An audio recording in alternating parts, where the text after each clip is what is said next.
In today's motorcycle market, what does it really take for a new sport bike to, actually shake things up? Is it just about raw power or maybe something else entirely? Today, we're kind of peeling back the layers on a bike that's making a pretty bold claim in the middleweight segment. It's the 2025 CFMoto 500SR Voom. Our mission, basically, is to figure out how this new player plans to give you an exhilarating ride packed with tech, but without completely emptying your wallet. We've looked at the articles, the specs, how it compares to rivals, just trying to get the full picture for you. Yeah, this is actually a pretty big deal because when a brand like CFMoto comes in, especially with this mix of performance, style, and crucially affordability, they're not just adding another option. They're sort of forcing everyone to rethink this whole middleweight category.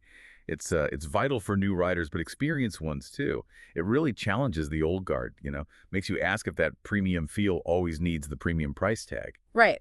So let's unpack that main claim. The 2025 CFMoto 500 SR Voom is here to disrupt things, proving you don't have to sacrifice performance or style just because the price is accessible. Sounds almost too good, doesn't Well, it? maybe, but let's look at the core. At its heart, the Voom has this 499cc liquid-cooled parallel twin engine.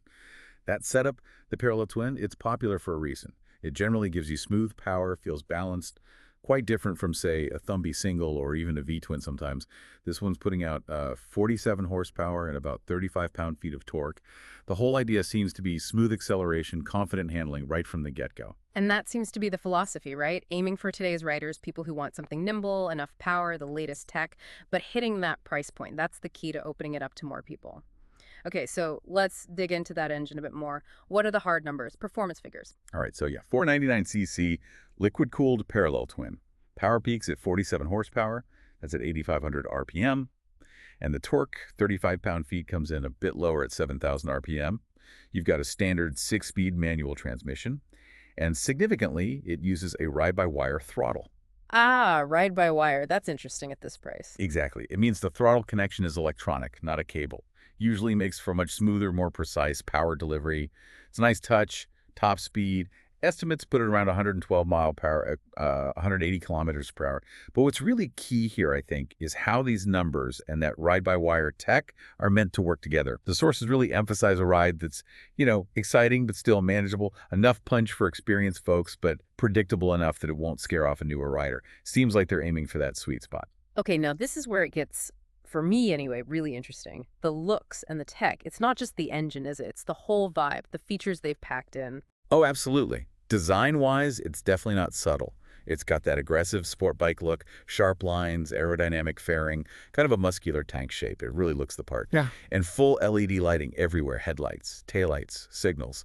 Gives it a very modern, almost premium feel on the road.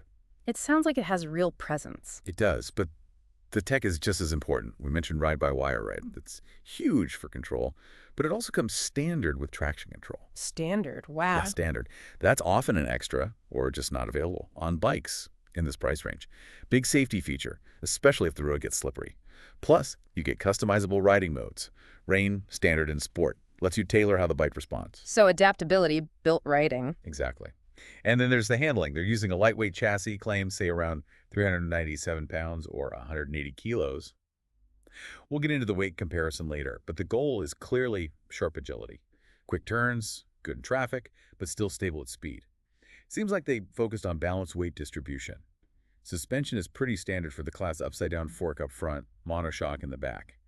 And you get ABS standard too, with dual discs up front, single in the rear. And what about rider comfort? Sport bikes aren't always known for that. Right, but they seem to have considered it. The ergonomics are meant for everyday use. Seat height is pretty accessible, 30.7 inches, that's 780 millimeters. Sources mention a plush saddle, mid-mounted pegs, and wide-ish handlebars for a more natural riding position.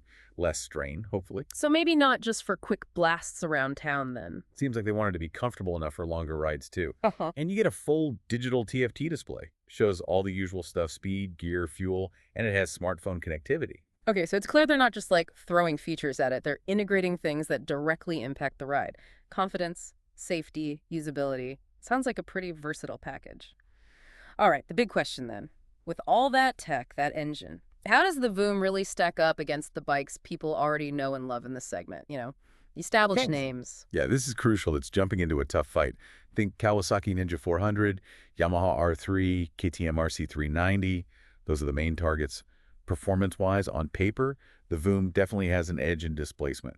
499cc, remember, that's quite a bit more than the Ninja 400's 399cc. The R3's 321, or the RC390's 373. And that usually means more torque, right? Exactly. The Voom boasts 35 pound-feet. Compare that to, let's see, 28 for the Ninja, just 22 for the R3, and 27 for the RC390. What that likely means for you riding it is more low-end grunt.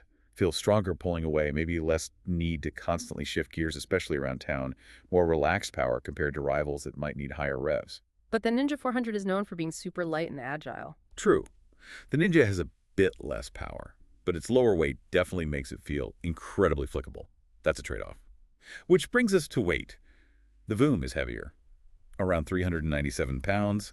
The Ninja's closer to 364, R3 around 368, and the RC390 is the featherweight at about 348 pounds. It's a noticeable difference. It is. The thinking seems to be that the bigger engine and all the extra tech, like traction control, add that weight, but they also add value and a more premium feel. They're betting that compensates for a bit less agility in the tightest stuff. And what about the look and feel, the overall character? Well, the Voom is definitely going for that bold, modern, aggressive look with the fancy TFT screen and electronics. The Ninja is maybe more classic minimalist sport bike. The R3 feels very compact. And the KTM RC390, it just screams track bike. Plus, remember, the RC390 is a single cylinder. So the Voom, like the Ninja and R3, should feel smoother because it's a parallel twin. That twin-cylinder smoothness is definitely a plus for daily riding. For sure. And if you're thinking longer rides, the Voom's fuel tank is 3.7 gallons. That matches the Ninja 400, and it's bigger than the R3's 3.2 gallons and the RC390's 3.4. Should mean better range. Okay, let's talk price. Where does it actually land? The estimate is $5,999, which puts it right in the mix. The Ninja 400 is around $5,699, R3 is $5,499, and the RT390 is $5,799. So slightly more than some, slightly less than others, but very close. Right. But when you factor in the bigger engine, the higher torque, the standard traction control ride-by-wire, the sources argue that it's not just competitive, it's actually really good value for the features you're getting. So yeah, the Voom is positioning itself as this versatile middle ground. Good power, good tech, modern style, solid value. It's trying to hit that sweet spot. Okay, but like we always say, nothing's perfect. A balanced view is key, right? So let's lay out the clear advantages, but also the things you need to consider, the potential drawbacks. Absolutely. Yeah. Let's start with the strong points, the advantages. 1. That engine, 499cc parallel twin, 47 horse, 35 pound-feet torque, plus ride-by-wire. Should be powerful, but also smooth and engaging. 2. The price. $5,999 estimated. That's a lot of bike, a lot of features. For the money. Exceptional value seems to be the consensus. 3. The design. It looks sharp, modern, aggressive, full LEDs, TFT display. Definitely makes a statement. 4. Advanced electronic standard. Traction control, ride modes, ride-by-wire. That's big for safety and control, stuff usually found on pricier bikes. 5. Rider comfort. Accessible seat height, decent ergonomics apparently. Makes it practical beyond just short rides. And 6. Good fuel capacity. 3.7 gallons means decent range, matches, or beats key rivals. Okay, now for the other side of the coin. The potential drawbacks are things to keep in mind. 1. It's heavier, around 397 pounds. That is noticeably more than the Ninja, R3, or RC390. Might feel a touch less nimble in really aggressive quick transitions. 2. The price, while good value, is slightly higher than the R3 and a bit more than the Ninja 400. For someone counting every penny, that small difference might matter. 3. Brand recognition. CFMoto is growing fast, no doubt. But Kawasaki, Yamaha, KTM, they have decades of history and reputation. That could impact resale value down the line or just the prestige factor for some. 4. Dealer network. It's expanding, but likely not as widespread as the big Japanese brands or KTM in every single area. Might mean waiting longer for parts sometimes, or fewer service options depending where you live. And 5. Maybe a bit overwhelming for absolute beginners. All that tech ride modes, traction control is great for safety, but it could feel like a slightly steeper learning curve initially.